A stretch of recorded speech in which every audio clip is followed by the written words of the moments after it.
வணக்கம்.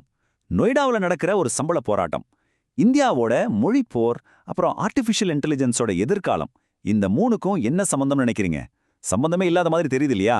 ஆனா இன்னைக்கே இந்த எல்லா புள்ளிகளையும் ஒண்ணா இணைச்சு பார்க்க போறோம். முதல்ல இந்த நம்பரை பாருங்க. 12,000 ரூபாய். இது சும்மா ஒரு நம்பர் இல்ல.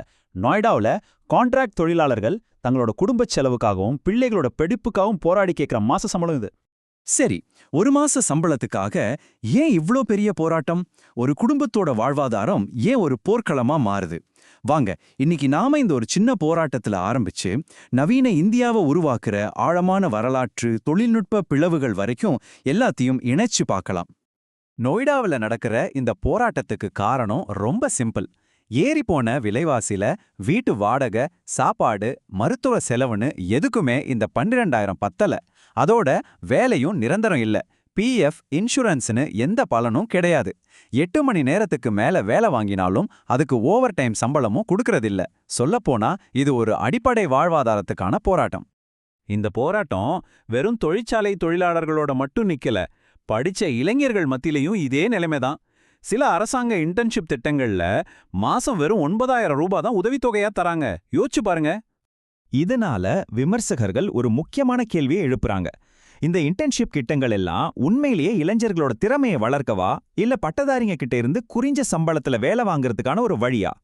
சரி, ஒரு பக்கம் தனிநபர்கள் இப்படி போராடிட்டு இருக்கும்போது, மறுபக்கம் பெரிய நிறுவனங்களும் அரசியல் கட்சிகளும் என்ன செஞ்சிட்டு இருக்காங்க?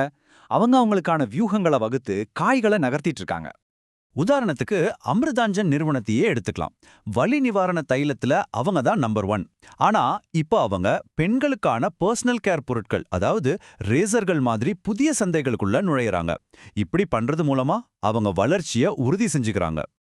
இன்னொரு பக்கம் மெட்டா மாதிரி நிறுவனங்கள் இருக்கு. மெட்டாவர்ஸ்ல செஞ்ச முதலீட்டால பெரிய நஷ்டம், பொருளாதார மந்த நிலையால விளம்பர வருமானம் குறைவுன்னு பல பிரச்சனைகள். இதுக்கு அவங்க கண்டுபிடிச்ச தீர்வு திறன்மிகு ஆண்டு அப்படின்னு ஒரு பேர்ல ஆயிரக்கணக்கான ஊழியர்களை வேலையை விட்டு தூக்குறது. அரசியல் களத்துல பாத்தீங்கன்னா அங்க வேற மாதிரி விளையாட்டு நடக்குது.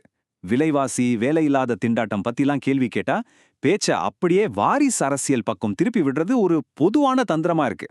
அதாவது கஷ்டமான கேள்விகளை தவிர்க்க விவாதத்தை உணர்ச்சிகரமான ஒரு விஷயத்துக்கு மடமாத்துறது. இப்படி தனிநபர்கள், நிறுவனங்கள், அரசியல் கட்சிகள் மத்தியில நடக்கிற இந்த விஷயங்கள் எல்லாமே இந்தியாவோட ஆட்சி முறையில இருக்கிற ஒரு பெரிய பிழவை நமக்கு காட்டுது. இந்த விவாதத்தோட மையப்புள்ளியே மாநில சுயாட்சிங்கிற கருத்து தான். தமிழ்நாட்டுல திமுக மாதிரி கட்சிகள் இத பத்தி தொடர்ந்து பேசிட்டு வராங்க. அதாவது மாநில அரசுகளுக்கு தங்களை ஆள்றதுக்கு இன்னும் அதிக நிதி மற்றும் சட்ட அதிகாரங்கள் வேணுங்கிறது தான் அவங்களோட கோரிக்கை. இந்த சித்தாந்த மோதல் எங்கெல்லாம் வெளிப்படுதுன்னு பாருங்க. உதாரணத்துக்கு வரி பங்கீடு. ஜிஎஸ்டி மாதிரி வரிய மத்திய அரசு வசூலிக்கிறது தேசிய ஒற்றுமைக்கு நல்லதுன்னு அவங்க சொல்றாங்க. ஆனா நிதி ரீதியா வலுவா இருக்கிற மாநிலங்கள் தங்களுக்கு சரியான பங்கு கிடைக்கலன்னு சொல்றாங்க. அதே மாதிரிதான் நீட் தேர்வு. ஒரே மாதிரியான தரம் வேணும்னு மத்திய அரசு சொல்லுது. ஆனா மாநிலங்களோ இது தங்களோட உரிமைகளை பறிக்குதுன்னு சொல்றாங்க. ஆக மொத்தம் ஒரு பக்கம் ஒரே நாடுங்கிற பார்வை, மறுபக்கம் வலுவான மாநிலங்கள் கொண்ட கூட்டாட்சிங்கிற கோரிக்கை. ஆனா இந்த அரசியல் பிளவு ஏன் குறிப்பா வடக்குக்கும் தெற்குக்கும் நடுவுல இவ்ளோ ஆழமா இருக்கு? இதுக்கு பதில் தெரியணும்னா நாம மொழியோட வரலாற்றுக்குள்ள கொஞ்சம் போகணும். வட இந்தியாவுல மைதிலி, போஜ்புரி மாதிரி பல மொழிகளை ஹிந்தி மொழியோட வட்டார வழக்கு அப்படின்னு சொல்லி நிர்வாகம், கல்வின்னு எல்லாத்துலயும் ஹிந்தியோட இணைச்சிட்டாங்க. ஆனா தென்னிந்தியாவுல அப்படி நடக்கல.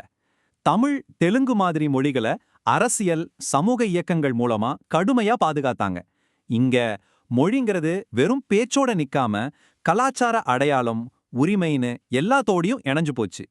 சரி, அடையாளம், அதிகாரம் சம்பந்தப்பட்ட இந்த பழைய சண்டைகள் எல்லாம் இப்போ புதிய களங்கள்ல வெடிக்க ஆரம்பிச்சிருக்கு. அந்த புதிய களங்கள் தான் நவீன ஆபீஸ்களும் டிஜிட்டல் உலகமும். உதாரணத்துக்கு நாசிக்ல இருக்கிற ஒரு டிசிஎஸ் ஆபீஸ்ல நடந்த சம்பவத்தை எடுத்துக்கலாம். அங்க ஒரு சிறுபான்மை சமூகத்தை சேர்ந்த ஊழியருக்கு எதிரா சில குழுக்கள் போராட்டம் நடத்தினாங்க. இதனால மதம், அரசியல் எல்லாம் சாராத இடமா இருந்த கார்ப்பரேட் ஆபீஸ்கள் கூட இப்போ சித்தாந்த மோதல்கள் நடக்கிற இடமா மாறிடுமோங்கிற ஒரு பயம் வந்திருக்கு. இந்த போராட்டம் இப்போ டிஜிட்டல் உலகத்துக்கும் பரவி இருக்கு. இதுக்கு டிஜிட்டல் காலனித்துவம்னு ஒரு புது பேரே வச்சிருக்காங்க.